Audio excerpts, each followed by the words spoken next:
हल्दी घाटी आजादी के मतवालों का तीर्थ स्थल। यहाँ की मिट्टी है वीर बाकुड़ों के लिए माथे का चंदन।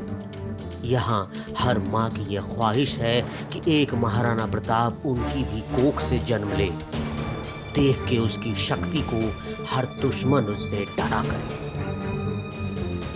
महाराणा का शौर्य आज भी हर हिंदुस्तानी के सीने में जोश का तूफान भर देता है। आज भी हर युवा को महाराणा जैसे बाहुबली बनने की प्रेरणा देता है। तो क्यों आज भी इतिहास के पन्नों में महाराणा की इस महानता को संदेह के दायरों में रखा जाता है? क्यों महाराणा के शौर्य को धूमिल करने का पाठ आज तक हमें पढ़ाया जाता रहा? क्यों अताताई मुगल सल्तनत के चाटुकार इतिहासकार और भारत के शत्रु ब्रिटिश इतिहासकारों के झूठ को हम आज तक सच मान बैठे? आज तक इस सत्य को क्यों छिपाया गया कि भारत की मिट्टी से जन्मे शेरदिल महाराणा प्रताप कभी भी अकबर से युद्ध हारे ही नहीं थे। महाराणा अजेय थे।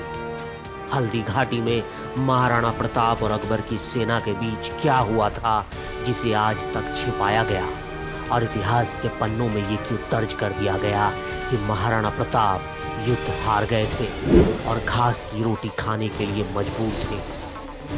आज आप ये जान जाएंगे कि महाराणा प्रताप और अकबर की सेना के बीच का युद्ध, जिसे हल्दी घाटी के नाम से जाना जाता है, दरअसल वो युद्ध इस घाटी में तो लड़ा ही नहीं गया था। 400 साल पहले की बात है। तारीख थी 18 जून 1576।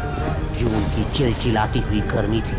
अकबर की सेना तेजी से मेवाड़ के पास पहुंच गई थी। महाराणा की सेना में राजपूतों के साथ अफगान और भील भी शामिल थे। अकबर की सेना का नेतृत्व अकबर के सेनापति मानसिंह और अकबर के बेटे सलीम उर्फ जहांगीर के हाथों में थी। ब्रिटिश इतिहासकार कर्नल जेम्स टॉड ने अपनी किताब एनाल्स ऑफ मेवाड़ में लिखा है कि महाराणा की तरफ से 22,000 सेनानी थे, जबकि मुगलों ने 80,000 सैनिकों को महाराणा से लोहा लेने भेजा था। अकबर के दरबारी और उनकी गुलामी करने वाले कई मुगल इतिहासकारों ने मुगलों की संख्या वास्तविकता से कई गुना ज्यादा बताई थी, लेकिन हर विवरण में महाराणा की सैन्य संख्या मुगलों के मुकाबले कम बताई गई।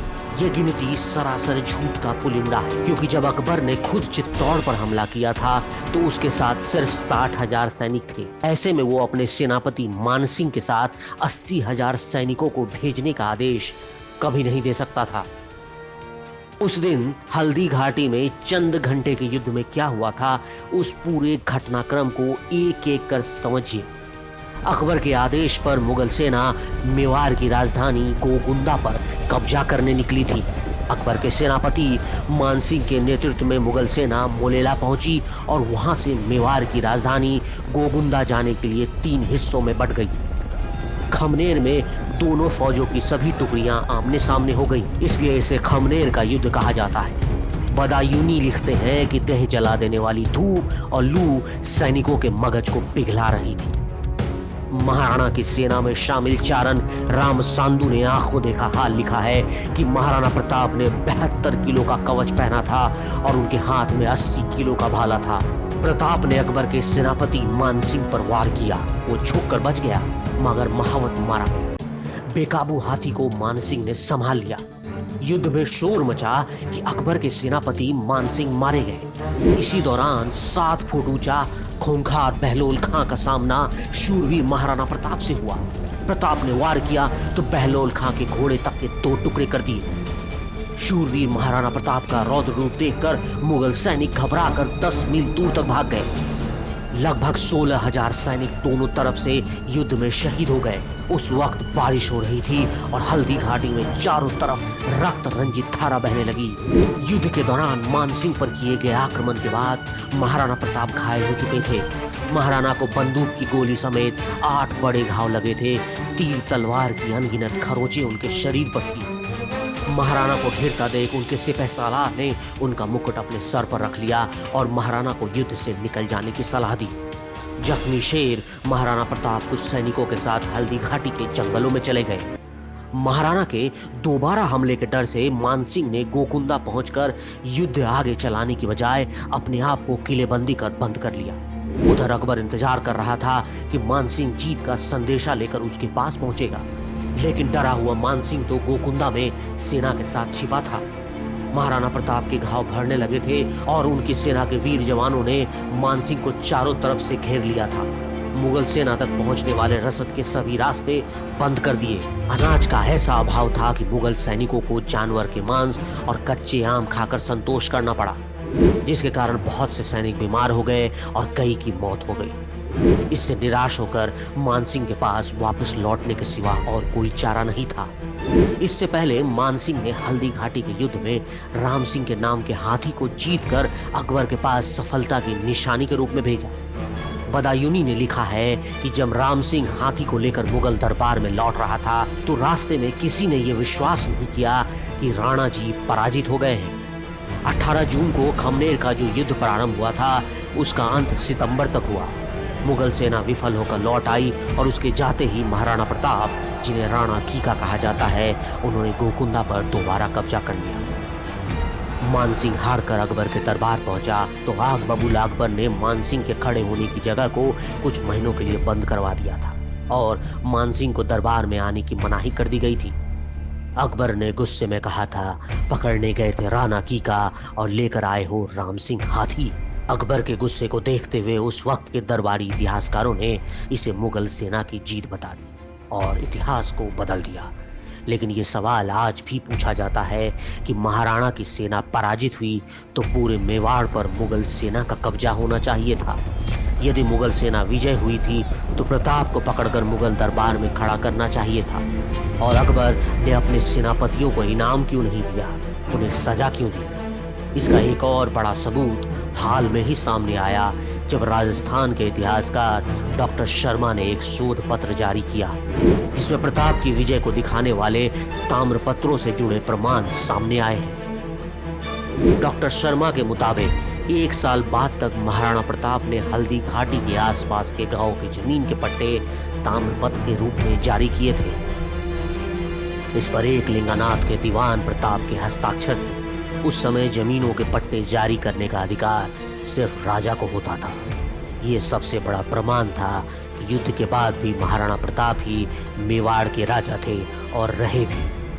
हल्दी घाटी का यह युद्ध सूर्योदय से सूर्यास्त तक सिर्फ 8 घंटे चला।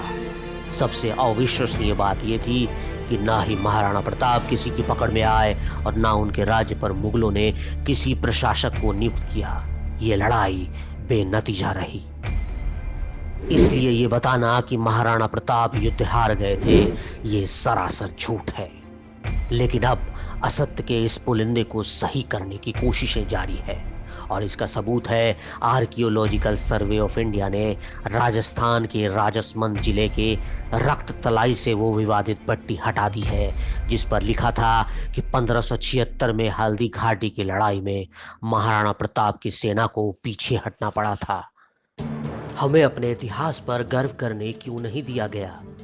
क्यों ये दिखाया गया कि हिंदू राजाओं ने मुगलों की सालों तक गुलामी की? क्यों ये बताया गया कि हिंदू राजाओं ने अपनी बेटियों से घुसपैठिए और लुटेरे अकबर जैसे बादशाहों के साथ सौदा किया? इसकी सबसे बड़ी वजह रही आज़ादी के बाद के सेकुलर इतिहासकार। इन सभी ने अरबी और ब्रिटिश के लिखे हुए और दिए हुए स्रोतों को ही बंद आंखों से स्वीकार कर लिया था। अरब के स्रोतों में इनका आधार था आईने अकबरी जैसे अकबर के दरबारी लेख। ये किताबें अकबर के दरबारी इतिहासकार अबुल फजल इब्न मुबारक और अब्द अल कादिर बदायूनी ने लिखे हैं। जाहिर है कि बादशाह जो चाहे वही उस वक्त लिखा गया होगा।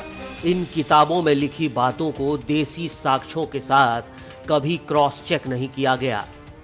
ना जर्मन विद्वान मैक्स मुलर ऐसा कर पाए और ना ही ब्रिटिश इतिहासकार जेम्स टॉड के लेखन में ऐसी बात दिखाई देती है। भारत पर राज कर रहे अंग्रेज कभी नहीं चाहते थे कि भविष्य में अपने इतिहास को पढ़कर हर हिंदुस्तानी गौरवान्वित महसूस करे। इसलिए सोच समझकर ये साजिश रची गई थी जिसमें हर जगह यही बताया गया कि हिंदू राजाओं में आपसी फूट थी। अंग्रेज चाहते थे कि हर भारतीय अपने इतिहास को पढ़कर शर्म महसूस करे और बाद में वामपंथी विचारधारा के इतिहासकारों ने अंग्रेजी के दिए विवरण को सही मान लिया। क्योंकि उनकी पढ़ाई भी ब्रिटिश यूनिवर्सिटीज में हुई थी। आजादी से पहले और बाद में यही मिलावटी इतिहास हमारे पाठ्यक्रम में शामिल हुआ और धीरे धीरे पीढ़ी दर पीढ़ी हम इसे सत्य मानने लगे। इसी का नतीजा है कि आज भी भारतवर्ष में अकबर को द ग्रेट कहा जाता है, लेकिन महाराणा प्रताप को महान कहने में लोगों को शर्म महसूस होती है। ये सिर्फ भारत के इतिहास से छेड़छाड़ नहीं है, बल्कि ये पूरी तरह से सनातनी इतिहास को मिटाने का एक बड़ा षड्यंत्र है। जय भारत, जय सनातन।